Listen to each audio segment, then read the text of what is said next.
Boa noite a todos e a todas. Meu nome é Max e eu sou voluntário no Grupo Espírita Seara das Fraternidades, em São Caetano do Sul. Mas hoje eu venho aqui atender um convite muito especial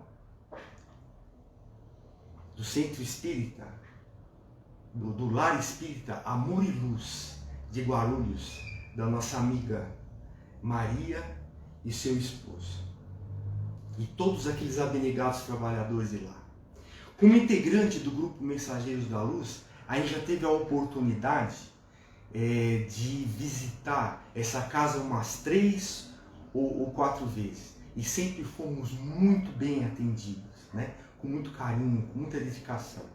Então eu recebi o convite para falar de um tema e estou muito feliz, sou muito grato por essa oportunidade. Então cumprimento todos da família Leal, assim como todos os meus amigos da Seara das Fraternidades, as pessoas que estão entrando aí, eu já vou cumprimentando eles. Eu estou vendo aqui a Miriam Capinim, a Ana Paula, a Luciana, muito grato pela presença de vocês, né? Vamos procurar então uma boa noite, né? E vamos procurar então desenvolver esse tema que nos foi dado, né? Bom, vamos fazer a nossa prece inicial. Vou pôr até aqui uma musiquinha para ajudar na nossa concentração, né? Aqueles que quiserem fechar os olhos, saudamos todos os mentores desse trabalho do Leal, Lar Espírita Amor e Luz.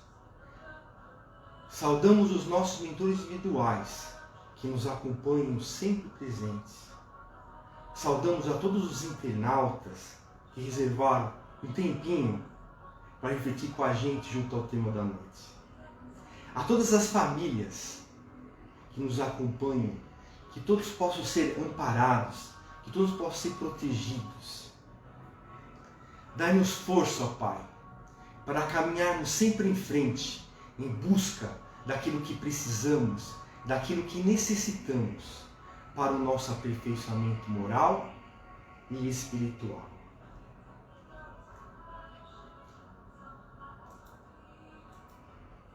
Senhor Deus, Pai dos que choram, dos tristes, dos oprimidos, fortaleza dos vencidos, consolo de toda a dor.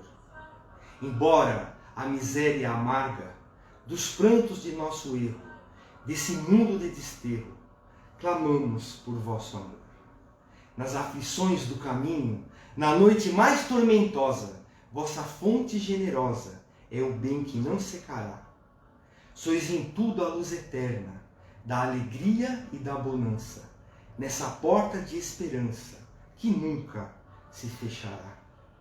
Quando tudo nos despreza no mundo da iniquidade, quando vem a tempestade, sofre as flores da ilusão. Ó Pai, sois a luz divina, o cântico da certeza, vencendo toda a aspereza, vencendo toda a aflição. No dia de nossa morte, no abandono, no tormento, traz-nos o esquecimento da sombra, da dor, do mal. Que nos últimos instantes sintamos a luz da vida, renovada e redimida, na paz ditosa e imortal. Emmanuel, psicografia de Chico Xavier, do livro Paulo Estevam. Para mim é muito difícil fazer essa prece sem lembrar do teatro, né? Da nossa peça Paulo Estevam, onde em determinado momento, quando Estevão já quase que agonizante, ele pede para que a sua irmã Abigail recite a prece dos aflitos, né? Que está no capítulo que nós vamos fechar hoje no estudo do nosso Evangelho. Mais uma vez, queria cumprimentar a todos. Eu estou vendo aqui a Cleusa, a Vanessa, Patrício, Maria Paz de Queiroz, a Cleusa Parani. Essa daí também nos convida da USE Tucuruvi, né? Muito obrigado pela presença de todos vocês. Sou muito grato novamente pela oportunidade, né? E feliz aniversário, Dona Cida. Hoje a minha mãe faz aniversário, 78 anos, né? Que dia bom para a gente poder conversar de Jesus, dia que a própria mãe faz aniversário. E também o Marcelo Batalha, do grupo Mensageiros da Luz. Agora, eu não sei se tem mais alguém fazendo aniversário. Se tem mais alguém, se sinta cumprimentado também. Assim como nós cumprimentamos a todos os professores, né? Essa semana que comemorou o Dia dos Professores, dia 15, que todos recebam o nosso abraço. Essa profissão tão importante, né, na nossa vida, né? Agora eu vou parar aqui a música e vou falar mais sobre o nosso tema.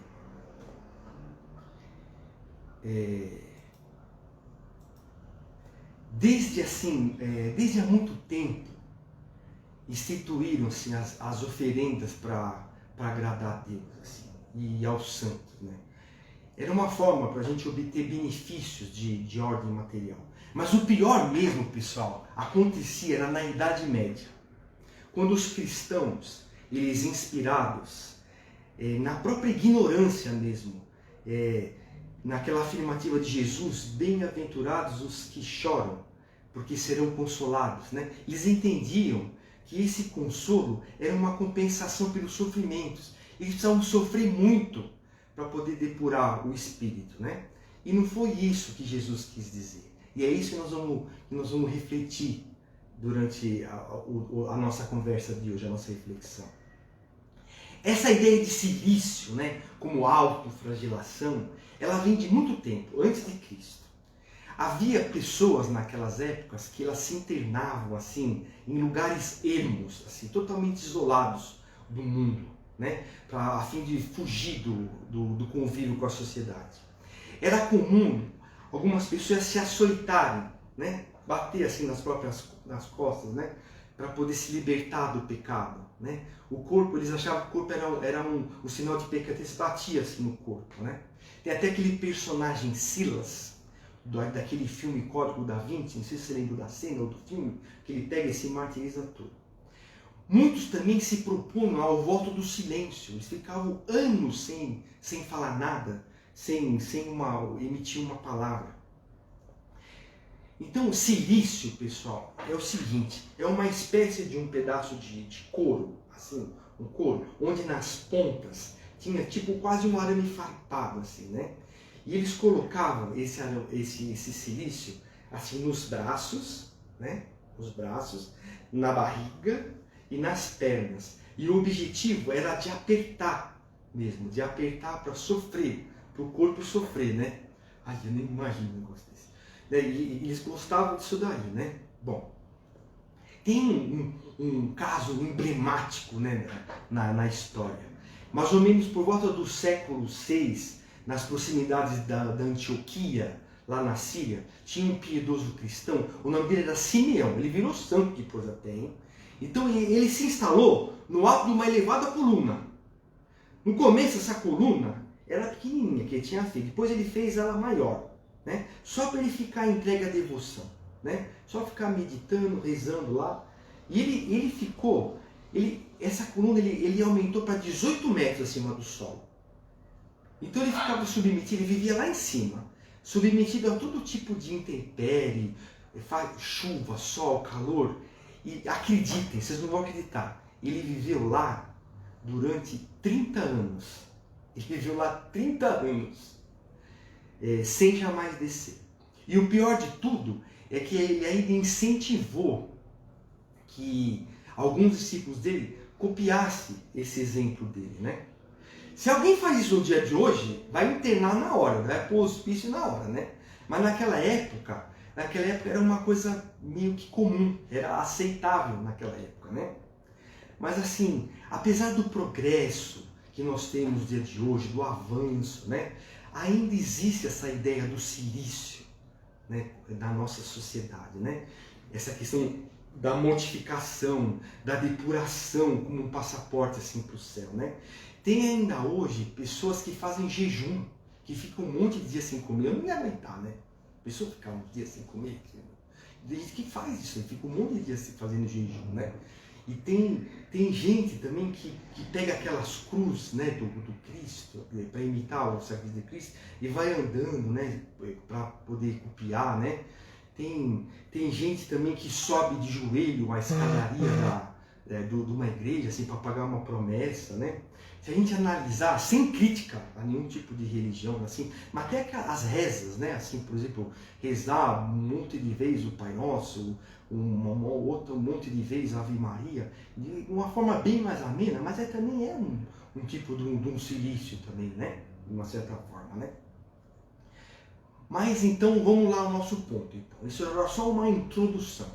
O nosso capítulo de hoje é provas voluntárias, o verdadeiro silício. Qual que é, na verdade, o verdadeiro silício? Né? Então, esse ponto está no Evangelho segundo o Espiritismo, é o capítulo 5, né, que fecha o Bem-aventurados os aflitos, o item 26. Essa origem do ascetismo, né, ela não é negativa.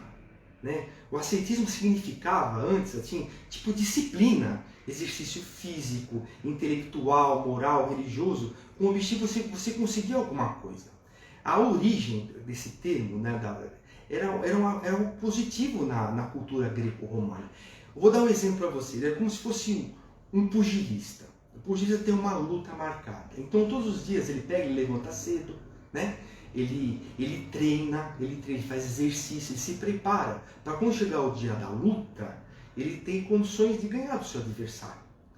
Um outro exemplo, um pianista, né? Então o pianista, ele treina todos os dias para quando chegar o dia do concerto, ele poder desenvolver a obra dele de uma maneira bem satisfatória. Então, esse conceito era mais vinculado à disciplina no passado. Só que aí chega a religião, que não criou o termo e deturpou esse termo, né? E instituiu o fanatismo. E você sabe que o fanático é um cara cego, é um cara que é louco, né? Ele só acredita naquilo que ele fala, assim, né? Ele não suporta que alguém pense diferente dele. Ele é um intolerante, né? Ele é um intolerante. Então, é isso que acontece, né? Então, a primeira questão no Evangelho que coloca é o seguinte: é permitido abrandar as vossas provas? Quem responde é um anjo guardião, em Paris, de 1863. Interessante um anjo guardião responder, né? Que é uma entidade mais evoluída, né? Que toma conta dos seus tutelados, né? Então, é permitido abrandar vossas provas? É a mesma coisa que você falar assim: é permitido você tomar um comprimido quando você está com dor de cabeça? É permitido você ir ao dentista quando está com dor de dente? É claro que é. É claro que é permitido. As provas da nossa vida, elas servem para exercitar a nossa inteligência, a nossa paciência, a nossa resignação, né? E o mérito, ele consiste em a gente fazer sem murmurar, sem se queixar, né? É procurar usar todos os recursos disponíveis com otimismo também, né? Perseverar na luta, não se desesperar. Ter uma postura positiva em relação às provas. É como aquela pessoa, por exemplo, que vai fazer uma prova na faculdade. Ou vai fazer uma prova para passar no vestibular, né? Aí ele pega, você fala assim, ó, é muita pouca vaga, né? Tem muitos candidatos, muita pouca vaga. Eu sei que eu não vou passar. Eu sei que eu não vou conseguir. Né? Aí faz a prova e não passa. Ainda chega para você e fala assim: tá vendo? Eu não falei que eu não passei? Mas a pessoa já foi derrotada antes de começar. Né?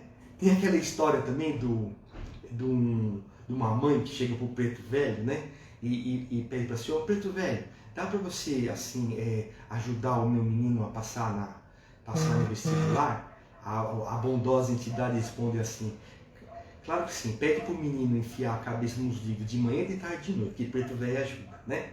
Então, quer dizer, nada na nossa vida acontece por acaso.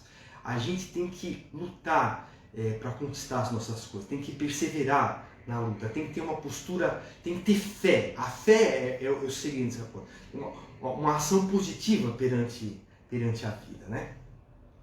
Já a segunda questão, na continuidade do capítulo, é o seguinte: é permitido agravar as próprias faltas?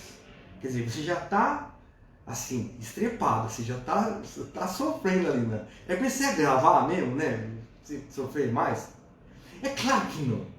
A gente tem que gravar as nossas provas. Deus nos dá a quantidade de sofrimento que a gente consegue suportar. Ninguém recebe uma carga maior do que pode suportar. Acreditem nisso. Compreendem? Né? É aquela coisa assim. Cada um carrega a cruz que consegue carregar. Né? Cada um tem o fardo que consegue vencer nessa vida. Então a gente não tem que agravar nada. Nós temos que procurar vencer os obstáculos conforme for chegando, colocando a nossa força, a nossa fé, a nossa inteligência e caminhar sempre em frente. Certo? Portanto, assim, pessoal, isso é importante. Torturar, martirizar, enfraquecer o próprio corpo é totalmente contrário às leis de Deus. Tá bem? É um verdadeiro suicídio. Nós temos que cuidar bem do nosso corpo físico. Boa alimentação, asseio, cuidar bem da gente, intelectualmente também, ler bons livros, ver boas coisas, assim, se envolver com energias positivas. É isso que Deus espera. E sempre utilizando a prece, para nós estarmos sempre envolvidos com as entidades do bem. Tá certo? Vamos continuar então. Então, qual que na verdade é o verdadeiro silício? Né? O verdadeiro silício é aquele esforço grande que a gente faz na nossa renovação interior, combatendo as nossas imperfeições, as nossas mazelas, renunciando a ambições desmedidas, a vícios, ao orgulho e à vaidade, né? Que são as causas geradoras de todos esses males, né? O orgulho e a vaidade, né? Então, esse que é o verdadeiro silício. Ó, eu tô vendo até o Janus da Tamas, o meu amigo, de muitos anos, está assistindo aí. Eu estou vendo aqui também a Gene Silvia, a Edileuza. Eu vi também gente de Juiz de Fora, o Bruno, o Heitor, o Edson. Nossa, muito obrigado, muito agradecido, Edson, muito obrigado por tudo. O meu irmão também está aqui, entrando aqui. Boa noite, irmão. Mostra para a mamãe, fala que eu falei do aniversário dela hoje, depois ela me pega, hein? Né? Mas vamos continuar. Existe também os silícios inconscientes. Né? Existe. Ó, o Carlos Messias também. Muito obrigado, Carlos Messias. Existem os silícios inconscientes. Né? Esses silícios inconscientes podem ser de problemas físicos, eles podem ser de problemas psíquicos, que seria a intranquilidade, a insegurança, a angústia, a tristeza.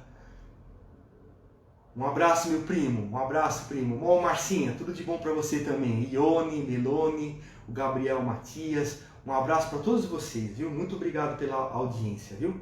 Então, o silício inconsciente é algo que traz, assim, de outras linhas. Vamos entender um pouquinho melhor isso, continuando no ponto. Não trata esse silício inconsciente de uma iniciativa ingênua, assim, ou mal orientada, mas de uma imposição da nossa própria consciência, né? Como um resultado de um comportamento comprometedor que nós tivemos, né? Provavelmente no passado. As ciências psicológicas, elas têm avançado bastante nesse particular, né?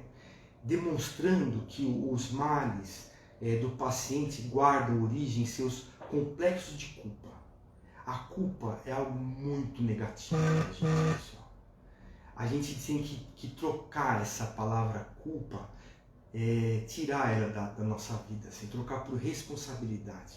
A culpa tira a nossa energia. Ela nos deixa impotente para lutar. A responsabilidade não. A responsabilidade nos dá força. Oi, Anderson. Oi, Edson. Ô, Décio, como vai, Décio? Tudo bom? Ô, Márcia. A Márcia, eu falei da prece dos aflitos que você cantou aqui, hein? Elizabeth Fernandes. Muito obrigado, hein? Então, assim, o complexo de culpa é algo muito negativo na nossa sociedade. Nós, assim, que somos hoje espíritas, mas que nós viemos, assim, de uma origem católica, onde, assim, não é uma crítica, não. Oi, Renato, tudo bom, meu amigo? Como que vai? Tudo bom? Meu professor Renato também está aqui. Né? É uma coisa que, assim, que a gente tem que procurar eliminar da nossa vida os complexos de culpa e trocar pela palavra responsabilidade. né? Pela responsabilidade das nossas coisas. Essas ideias, elas se aproximam muito dos princípios espíritas. Falta apenas para os nossos psicólogos eles avançarem assim no tempo e descobrir que esses silícios eles estão vinculados a iniciativas infelizes em vidas anteriores que nós tivemos, né? São reações da nossa própria consciência aos comprometimentos que nós tivemos com o vício, com o erro e com o crime, né? Seja então esses nossos males determinados pelo que nós estamos fazendo ou pelo que nós fizemos, né? De comprometimentos do presente ou do nosso passado. É preciso lembrar, isso é muito importante, é preciso lembrar uma afirmativa importante do profeta Oséias, citada por Jesus, em Mateus 9,13. Misericórdia eu quero, e não sacrifício. Eu vou até repetir. Misericórdia quero, e não sacrifício. A mesma ideia, ela está contida no Sermão da Montanha, quando Jesus afirma em Mateus 5,7. Bem-aventurados os misericordiosos, porque alcançarão a misericórdia. Então Deus não quer que nós mortifiquemos o nosso corpo, que nós nos isolemos da vida social, que nós carreguemos complexos de culpa, conscientes ou inconscientes, a nos infelicitar, a nos deixar tristes, né? O Senhor espera de nós que nós cultivemos a misericórdia. Esse é um dos principais ensinamentos desse capítulo. Misericórdia, sim. Tá bem? O supremo silício, então, é nós lutarmos contra a tendência ao acomodamento, à inércia, para a gente ter uma participação mais efetiva em favor do nosso semelhante, né? E acredite assim, os que cultivam o bem ao próximo, aquele que cultiva o bem ao próximo, ele instala o bem no próprio coração. Quando você instala o bem no seu coração, você se liberta de temores, de dúvidas, de fantasias e de superstições, né? O bem é sempre o caminho, minha gente. Então, se sacrificar em favor do próximo, renunciar em algo em favor dele, renunciar a algo, por exemplo, você, em vez de assistir um jogo de futebol, você gastar o seu tempo para levar uma comida, uma marmita para um morador de rua, ou você gastar o seu tempo para você ir visitar um hospital. Esse tipo de renúncia agrada a Deus. Esse tipo de sacrifício agrada a Deus. Renunciar a algo, propiciar conforto, alegria, esperança e confiança ao seu próximo. Provocar no próximo transformações que fazem ele ascender. Então, minha gente, se a gente tiver que aplicar o silício, tem que aplicar o silício na própria alma. Como? Combatendo o nosso orgulho, a nossa vaidade, a nossa prepotência, a nossa arrogância, né? Não se queixar das provas, enfrentar com fé todos os obstáculos que a vida coloca para a gente e procurar perdoar a injúria e a calúnia, né? Vamos então ver alguns casos práticos aqui disso que nós estamos tudo dizendo. Vamos ver uns casos práticos aqui, alguns exemplos para nós. Eu queria mandar um abraço para o Walter Page também, que ele está lá, né? E agradecer toda a audiência de vocês, muito grato pela presença de vocês, viu, meus amigos? Vocês enchem meu coração de alegria nesse apoio. Vamos lá. O primeiro caso que eu vou contar é do Chico Xavier. O Chico Xavier, ele teve uma situação muito interessante, num período da vida dele.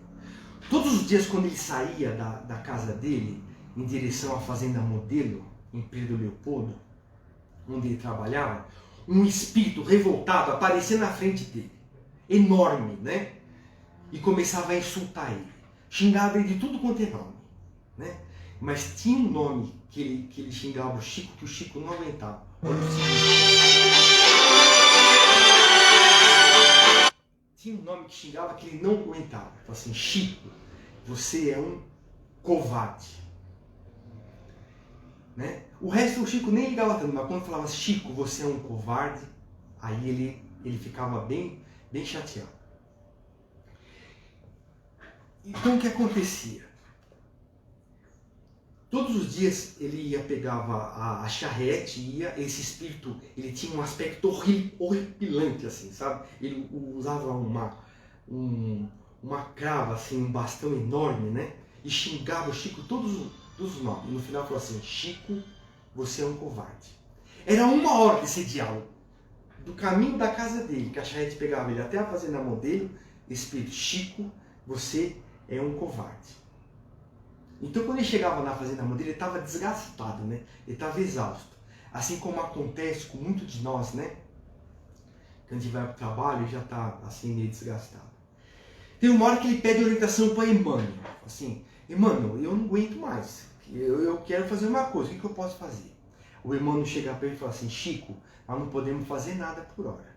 Você apenas não reaja. Você apenas não reaja. Mas eu não aguento. Ele me chama tudo quanto é nome. Ele me gospe na cara. Ele me chama de covarde. Todos os dias. E o senhor não quer que eu reaja? Chico, não reaja. Mas eu tenho vontade de pegar o porrete e dar nele. Chico, não reaja. Imagina a gente ver uma situação dessa, né? Mas ele respeitou a orientação do Emmanuel. Isso durou uns 6 meses. Mas por que eu não devo reagir? Ele sempre questionava. Aí tem uma hora que ele pergunta tanto que o Emmanuel dá uma resposta para ele. Formidável, né? Chico, se você reagir, você vai dar força para o teu obsessor. Para te atacar, para te ferir, para te agredir até fisicamente. Mas não que teria ectoplasma, né? Ele está precisando do teu fluido. Se você revida, você entra na mesma faixa vibratória dele. E ele vai poder te agredir, até fisicamente. Então, não reaja. Tenha autocontrole. Difícil, né, para nós, né? Muito difícil, né? Como o caso foi solucionado? Depois de uns 6 meses, apareceu o Dr. Bezerra de Menezes e falou para o Chico, tenha um pouco mais de paciência, que chegou o momento de nós resolvermos esse caso. Dentro de alguns dias, tudo se solucionará. E assim foi. Um dia, o Chico estava saindo do trabalho e já se dirigindo ao centro Luiz Gonzaga, onde ele trabalhava, uma senhora de uns 80 anos abordou ele e falou, seu Chico Xavier, eu venho lhe pedir uma ajuda, venho lhe pedir um socorro. Eu sou uma mulher viúva, muito pobre, e venho lhe pedir um favor para minha netinha. Eu estou cuidando dela, mas ela está muito enferma. A sua perna está toda bichada. Os tratamentos médicos não fazem mais efeito. E eu não tenho dinheiro mais para comprar remédio.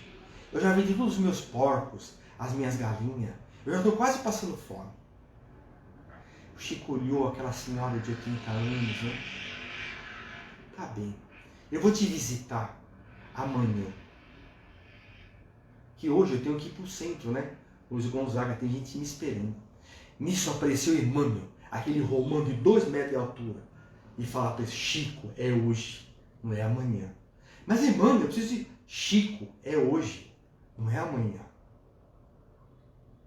Chico então se dirige à casa da senhora, que era bem longe na periferia. Andou mais ou menos uns 50 minutos, a pé. Quando ele chega, ele vê um casebre, assim, quase caindo aos pedaços, né? E ele entra. Aí ele vê uma menina deitada na cama, ardendo em febre, enrolada toda em farrapos, né? Ele começa a desenfaixar a perna da menina e aquele cheiro de carne em putrefação. Ele fazia um esforço muito grande para a menina não perceber, mas ele estava com náusea, ele estava com vontade de vomitar. O odor era insuportável. Quando ele termina de tirar a faixa, ele viu que o caso era gravíssimo. O caso era gravíssimo. Os bichos saíam assim das pernas da menina e começavam a andar pelas pernas. Ele se compadece da menina. Ele pensou, meu Deus, o caso é de amputação. Não há mais nada que eu possa fazer. Mas ele olhou aquela menina, ele olhou aquela avó desesperada. Meu Deus do céu. Eu vou fazer a minha parte. Olha que lição importante, pessoal. Eu vou fazer a minha parte. E o que o Chico começou a fazer? Ele, com os dedos das mãos, ele começa a utilizar como se fossem pinças. E começa a tirar as larvas da menina. E quanto mais ele tirava, mais surgia. E a menina quase desfalecendo. Ele percebe, em determinado momento, que os esforços dele eram inúteis. Então ele começa a chorar. Ele olhou para aquela menina tão jovem. O que eu posso fazer por ela? E ele chorava e chorava. Nesse instante aparece a figura do Dr. Bezerra. Meu filho, é isso mesmo. Chore. Derrame suas lágrimas sobre essa perna ulcerada. Porque as suas lágrimas servirão como soro fisiológico. Servirão como antibiótico. Capaz de aliviar a dor e o sofrimento. Chore, Chico, que Deus chorará com você. E foi então que Chico disse que chorar para ele não era difícil, né? Ele chora mais e as suas lágrimas caem sobre aquela perna em feridas abertas a ele. Assim. Faz o curativo, vai fazendo o curativo, quando ele termina, e vai para casa. Ele mal sabia o caminho de volta para a casa dele. Ele ele chega na casa dele por volta de 1h30 da madrugada. E acorda às 5 horas da manhã, né, para ir trabalhar. Quando ele chega e pega a estrada e entra na charrete, ele já avista aquele espírito, com o porrete na mão. Aí ele fala assim, agora ele acaba comigo. Eu estou muito debilitado. Eu não vou conseguir suportar. Passam-se alguns metros e o espírito com o porrete se aproxima do Chico. Ele já esperando, né, as agressões, mas para sua surpresa o espírito silencia. Fica quieto, mas vai acompanhando o trajeto, mas quieto, em silêncio. Chico chega no trabalho, com os olhos inchados de tanto chorar, e o chefe dele, o Dr. Rômulo Joviano, pergunta, o que aconteceu, Chico? Aí ele narra toda a história, todo o ocorrido, né? E o chefe era uma pessoa muito bondosa, né? Vamos visitar essa menina na hora do almoço. Quando eles chegam lá, para surpresa deles, a criança estava brincando, assim, para lá e para cá. A avó, quando viu o Chico, ela cai de joelhos. Esse homem é um santo. Milagre, né? Chico fica sem saber o que fazer, procura se desvencilhar, né? E eles verificam a perna dela, estava quase totalmente curada, totalmente cicatrizada. E a criança sem febre. Não parecia a menina da véspera. E o Chico pergunta, onde estão os pais dessa criança? E a avó responde, o pai dela, ninguém sabe quem é. Minha filha, quando soube que o pai não assumiria a criança sem revelar a paternidade, ficou tão desesperada que se jogou nos trilhos e suicidou-se. E seu esposo, minha senhora? Ah, o meu marido, quando soube que a filha morreu, debaixo dos trilhos do trem, teve um colapso cardíaco, teve um infarto fulminante. Dr. Rômulo Joviano providencia recurso para a família, se tem parentes em amparo, providencia um transporte para que tanto a avó como a neta possam ser amparados pela família, né? Providencia recursos para eles poderem se transportar para lá e mudar daquele lugar. E o caso aparentemente estava solucionado. No dia seguinte, quando o Chico vai trabalhar, ele entra na estrada e encontra novamente aquele espírito. Ele já estava sem o porrete. Chico percebe que ele estava diferente e toma a iniciativa do diálogo. Vejo que o irmão não destila tanto ódio por mim. É verdade, seu Chico. Eu vim aqui para lhe pedir perdão. Eu não posso mais prejudicá-lo, porque o que o senhor fez para minha neta é aquilo que eu, como avô, deveria ter feito. Quando eu desencarnei, vítima de um colapso fulminante, eu fiquei muito revoltado com a vida. Tão revoltado que os teus inimigos me recrutaram para eu prejudicar. Porque eu sou um homem muito rude, muito tosco, muito forte. E eles queriam que eu agredisse e acabasse com a sua vida.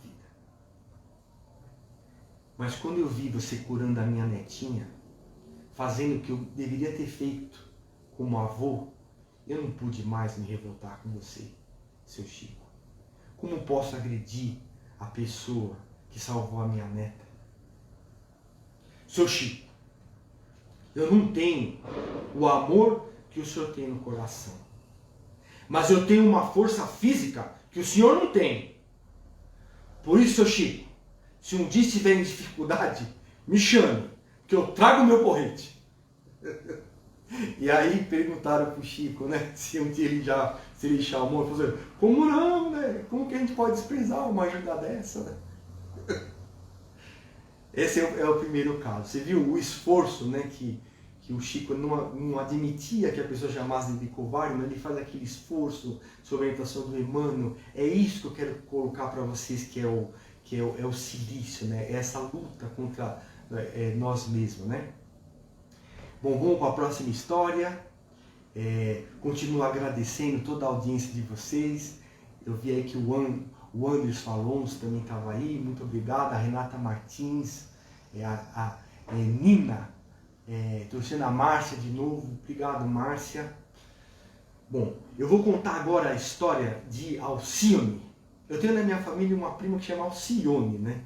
Mas assim, com certeza a minha tia queria colocar o nome de Alcione, mas todo mundo começou a chamar de Alcione, acabou ficando Alcione, mas a pronúncia correta é Alcione. É a história de um espírito angelical, né? Que ela não tinha muita obrigação de voltar na Terra, né? Ela já estava em outras esferas, até em outras dimensões, né? E ela volta para a Terra para ajudar alguns tutelados do seu coração, né? Então, tem um caso que ela trabalhava como governanta numa rica mansão. O dono da casa ele chamava Círio, a filha chamava Beatriz e o sogro o seu Jacques. Eles gostavam muito dela, mas a patroa Susana a detestava. Tinha muitos ciúmes dela, né? Porque todo mundo amava Alcione, né? Então a patroa maltratava ela, impondo tarefas úteis, né? Que não era da sua obrigação, para que ela fosse embora, né? Dava as coisas para que ela fosse embora. Já não podia mais, já que ela não podia mandar embora por iniciativa própria, todo mundo gostava dela, então ela tentava fazer que ela desistisse de trabalhar lá, né? Aí o que aconteceu? Certo dia, ela com muita raiva, né? Ela pegou e disse assim, Alcione, a lavadeira está doente, né? Vai lá lavar a roupa, você vai ter que substituir. Sim, senhora. A Alcione era muito humilde, né? Sim, senhora, respondeu a governanta.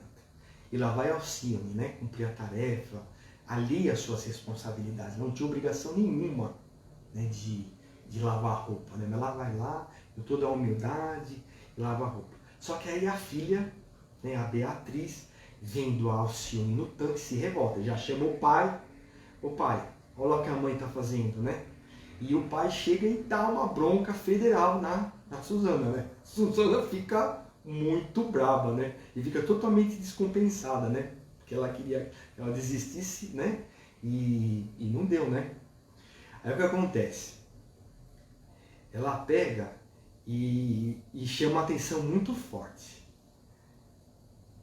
Só que a Alcione percebe esse mal-estar que ocorre na família e ela entra na conversa e fala assim, senhor Círio, desculpe-me, entra na conversa, mas pode crer que a senhorita Beatriz está enganada.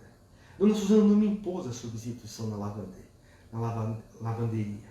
Fui eu mesmo que me ofereci, né? Minha colaboração. Não se preocupe, eu estou acostumada com esse serviço, né? A gente fazia igualzinho, né, pessoal? Para a gente fazer uma coisa que não estava acostumado, a gente ia fazer igualzinho ao senhor, né? Falar, não, eu não estou acostumado a fazer isso, né? Então essas palavras, assim, de Alcione, pronunciadas com evidente inflexão de sinceridade e de boa vontade, eles desanuviaram aquele ambiente tenso que tinha se instalado, né? O pai e a filha ficaram tranquilos, né? E o gesto da serva, né, da Alcione, somado a outros comportamentos que ela teve durante o livro, que é belíssimo, o livro chama-se Renúncia, para quem não leu ainda, super indico, né? Voltou a sensibilizar a Susana, que depois de um tempo se torna sua amiga. Então ela trouxe uma que era uma, entre aspas, inimiga para ser uma amiga. Então olha o silício também, a maturidade desse espírito, né? Já, né, essa conquista que ela já vinha adotado, né? É isso daí. E vamos lá para vamos ouvir mais um exemplo para nós, né? Queria cumprimentar também o Marcelo, né? O Sprana, a Edileuza, a Luciana Silva, a Maria de Lourdes Silva, a Ione está com a gente de novo. Muito obrigado, viu, por todo o carinho de vocês. Vamos continuar aqui. Tem uma história também do Gandhi, né? O Gandhi, ele uma vez ele estava tomando um trem. E ele viajava de primeira classe, porque ele tinha estudo, né? Então ele comprava o bilhete de primeira classe. Ele era estudante de direito, né? Ele tinha o bilhete, né?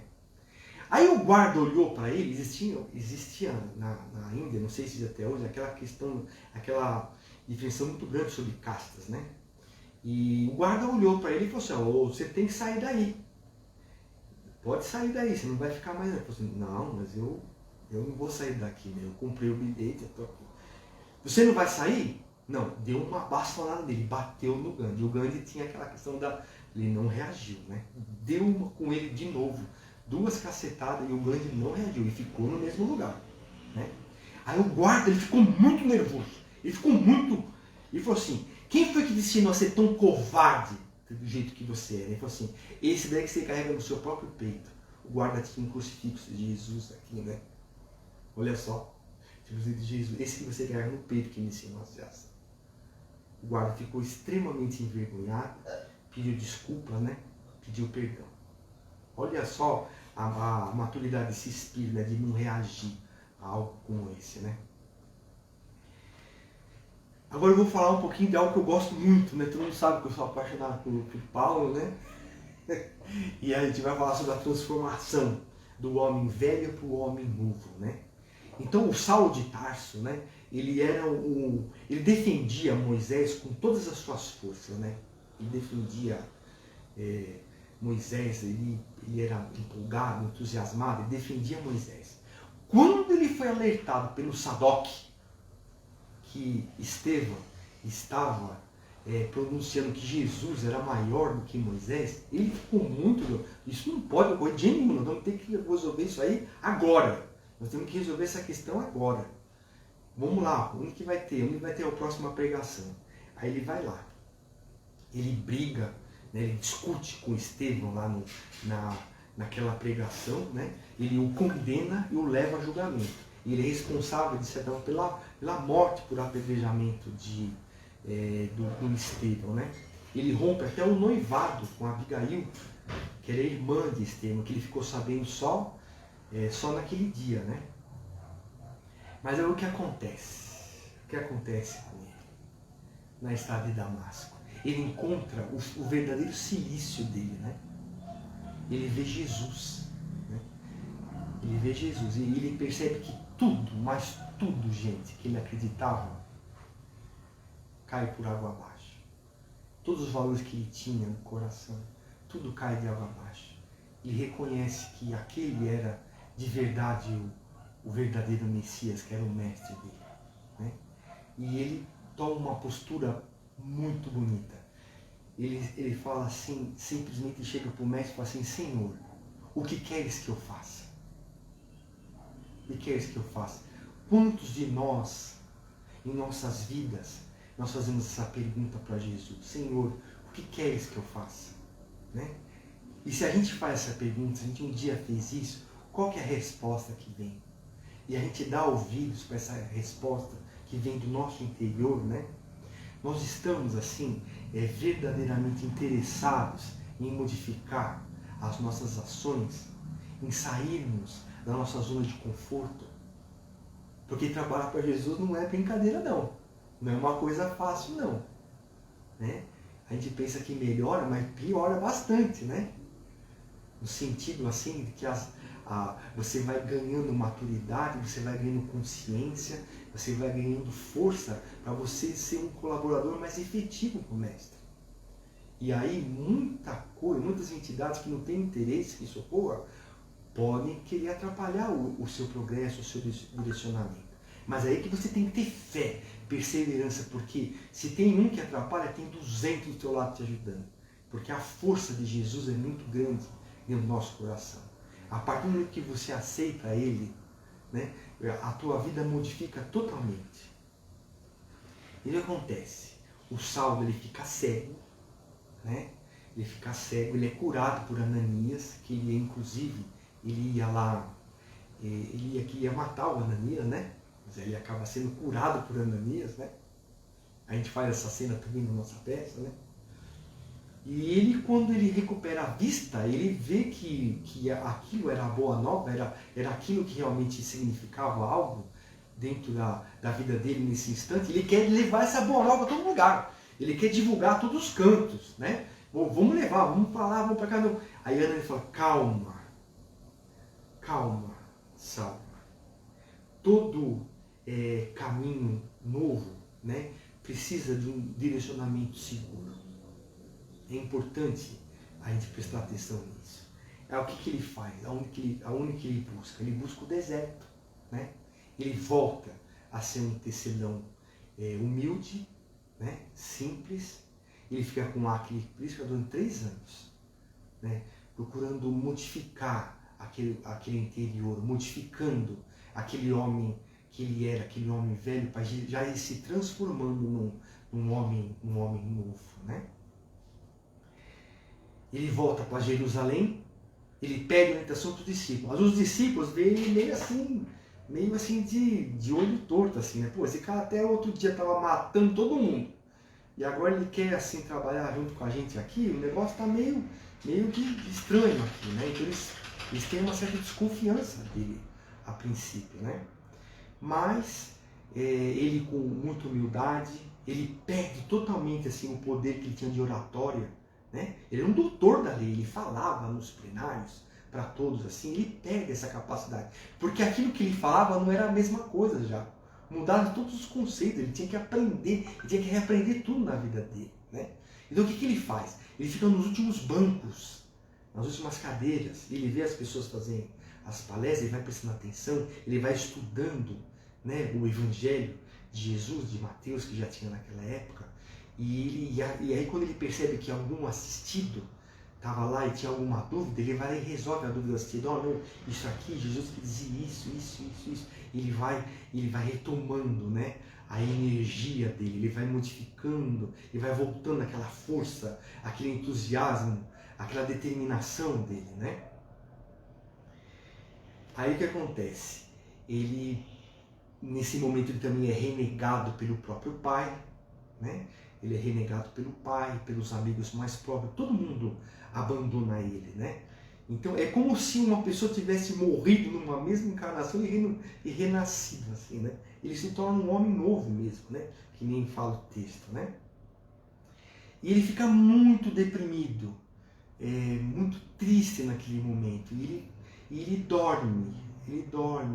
Aí em desdobramento ele recebe a visita de Abigail e de Estevão, né? Quantas vezes a gente não se sente desanimado, né? E a gente vai dormir quando a gente faz uma prece, pede orientação para o nosso mentor espiritual e a gente acorda mais revigorado, né? Com algumas ideias que a gente não sabe de onde que veio. São os nossos anjos guardiões, os nossos mentores que estão sempre ligados com a gente quando a gente procura o concurso da prece. A prece, minha gente, é muito importante para nós, assim, para nos manter em equilíbrio, né? Manter a gente sempre em equilíbrio. E aí ele recebe os 4 verbos que ele vai adotar por toda a vida dele, né? O primeiro é trabalha, né? Então ele trabalha. O segundo é ama, espera e perdoa, né? Vou repetir: trabalha, ama, espera e perdoa. Ele leva isso por toda a vida dele. Aí ele inicia a propagação dele no cristianismo. Ele viaja para tudo quanto é lado. Assim. E hoje o cristianismo deve muito a esse trabalho que Saulo fez depois Paulo, né? Ele deixou de adotar o nome de Saulo para adotar o nome de Paulo. Deve muito isso aí, a essas viagens que ele fez. Só que quando ele visitava assim, as regiões, né? Ele não tinha lá hotel, pão de queijo, ovo mexido, né? Lugar para dormir, não tinha nada disso para ele. Assim. Ele só levava a porrada nele, tomava açoite, eles jogavam pedra nele, deixavam ele quase semi-morto, eles batiam nele, mas em todo lugar que ele ia, ele encontrava assim uma família que ia lá, resgatava ele, levava para casa e instaurava um núcleo cristão. Então ele formava uma igreja. Então ele era, a princípio, o pessoal não aceitava ele, mas sempre a palavra dele tocava alguma família, algum coração, que formava assim, um núcleo de Jesus. Isso ele foi fazendo por todo o mundo. Ele chegava a apanhar tanto nas pregações dele, que ele era açoitado, que ele chegou uma vez que ele falou assim: já não sou eu quem vive, mas é o Cristo que vive em mim. Tem um episódio que o Augusto Dias conta, né, numa das palestras dele, que ele tinha que tomar, acho que 38 menos 1, porque a pessoa não podia dar mais do que o negócio, e que tem uma hora que vai chicoteando que ele já não sentia mais nada, assim, né?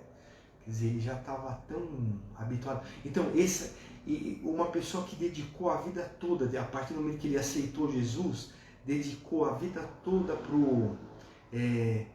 para levar a palavra de Cristo, né, a todos os cantos da terra, né? Levar a palavra de Cristo a todos, né? E aí o que acontece? Ele fica ansioso de novo, né? Porque ele começa a ter muitas demandas, muitas igrejas chamando ele a todo instante, né? Todo instante as igrejas chamando ele. E eu não consigo fazer isso, ele fica apavorado, ele dorme de novo, aí novamente ele recebe a visita de Jesus, né? E Jesus fala para ele assim: olha, não se preocupe, adote a partir de agora, comece a utilizar os poderes do Espírito, né?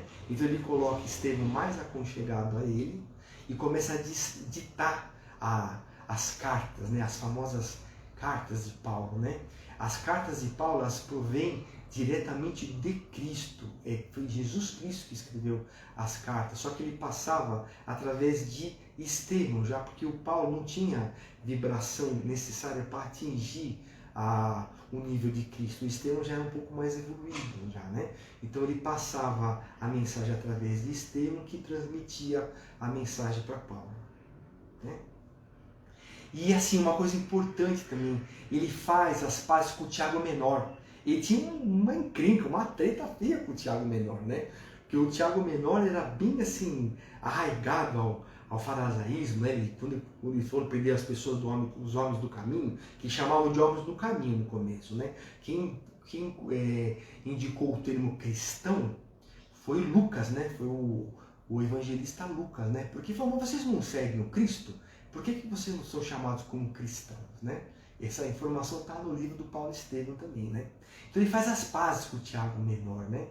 E ele tem uma frase que eu acho muito bonita: irmãos, quanto a mim, não julgo que haja alcançado a perfeição, mas uma coisa faço, e é que, esquecendo-me das coisas que ficam atrás, avanço para as que se encontram diante de mim. Compreendem? Aquilo que passou, ele não tem mais como voltar atrás. Já está lá, uma hora vai ter que corrigir, né? Porque a gente precisa ajustar as coisas que fizemos no passado, né? Mas assim, o que vale mais é o momento presente. É o que eu estou fazendo hoje, a partir de hoje, construir um presente melhor e um futuro melhor, né? O Chico tem uma frase parecida com isso, assim: não posso modificar o meu passado, mas eu posso modificar o meu presente, que vai reverberar no meu futuro também. Ele se despede de Maria também, né? Nessa época. E vai, desencarna, né? Ele volta para Jerusalém, eles acabam cortando a cabeça dele, mas ele é recebido nada mais, nada menos do que o próprio Cristo, né? Já pensou? Ser recebido pelo próprio Cristo? Que moral, hein? E ainda junto com Estevão e com a sua noiva espiritual, Abigail. História belíssima. Esse livro, olha, se você que está assistindo aí, se você não leu o livro Paulo Estevão, você leia, viu? Porque você vai gostar muito, assim, eu garanto para você, viu? Bom, eu não sei quanto que eu tenho que eu tô, se eu tenho tempo, se alguém tem alguma pergunta. Eu queria cumprimentar mais uma vez, eu vi também que o Eduardo Caran, né, de lá de Mongaguá, entrou aqui também com a equipe dele. Muito obrigado, Eduardo. O Bruno aqui mandando mais uma mensagem para mim, o meu parceiro de evangelização, o Bruno, o Heitor, o Anderson também, o Pachecão, né? Eu não sei se eu vi o JC, a Ivete, a irmã da Zezé, é sempre carinhosa com a gente, né? Sempre nos acompanhando nas atividades do teatro, do grupo Mensageiros da Luz. Eu não sei se alguém tiver alguma pergunta, eu posso vir a responder. A Simone também, a esposa do Heitor, né? Obrigado, Simone, pelo seu carinho, pela sua audiência, né? Muito agradecido, viu? Hoje o Gabriel mandou uma mensagem para mim, né? O teu filho, né? De incentivo. Muito obrigado, Gabriel. Eu sei que o Gabriel Matias já entrou também aí. O Heitor aqui, meu irmão. Bom, eu queria então já ir partindo. Eu não sei o tempo que eu estou. 20 e 27, eu acho que eu acho que eu estou conseguindo cumprir o programa, hein Maria? Eu estou, acho que, conseguindo cumprir o programa, né, minha amiga?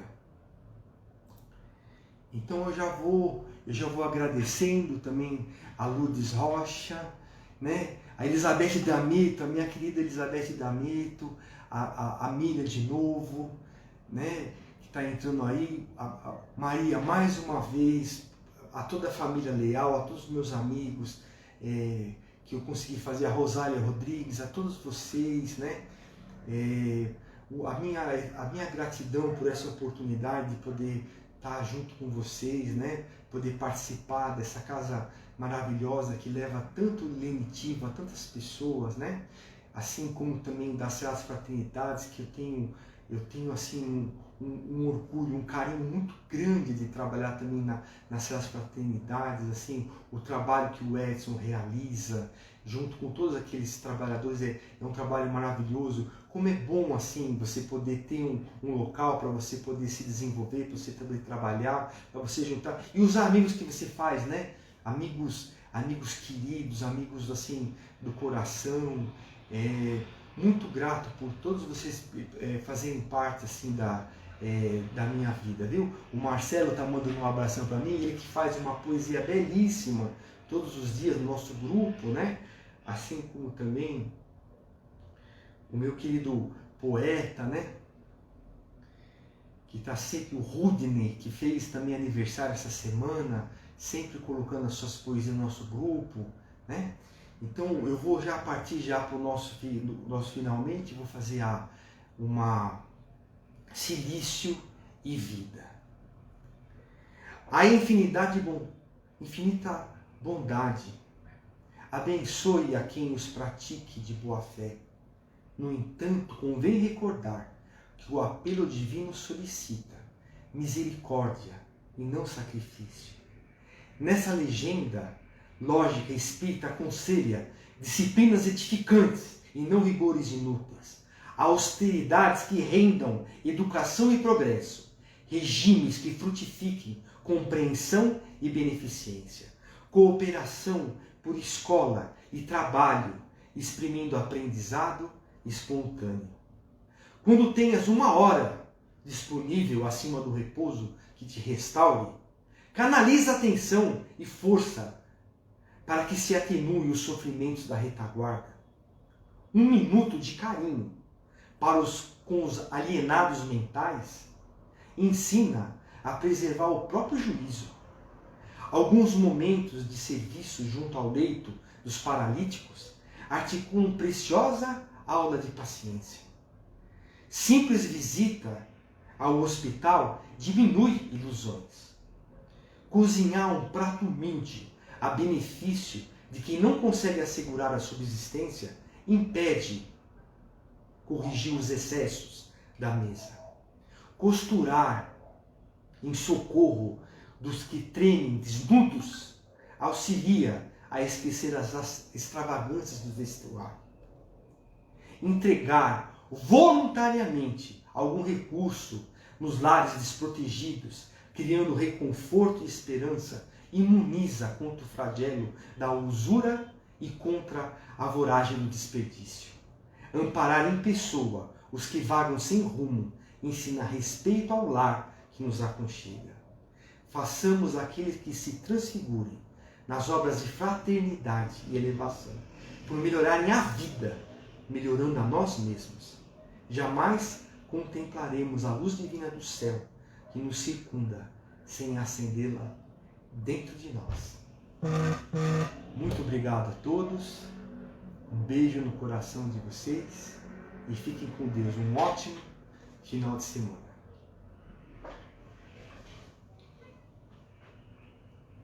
A Rose também está aí. Ó, eu estou vendo aqui a Rose. Eu sei que a Marinê também entrou. A Tarsila também entrou. Muito obrigado pelo carinho de vocês. Fátima Machado, muito obrigado pela assistência. Ione sempre com a gente também. Muito obrigado, viu? Um beijo no coração de vocês. Obrigado, Maria. Obrigado, Leal. Obrigado a vocês. Obrigado pela oportunidade. Bom final de semana para todos. Márcia Petrini. Tchau, querida.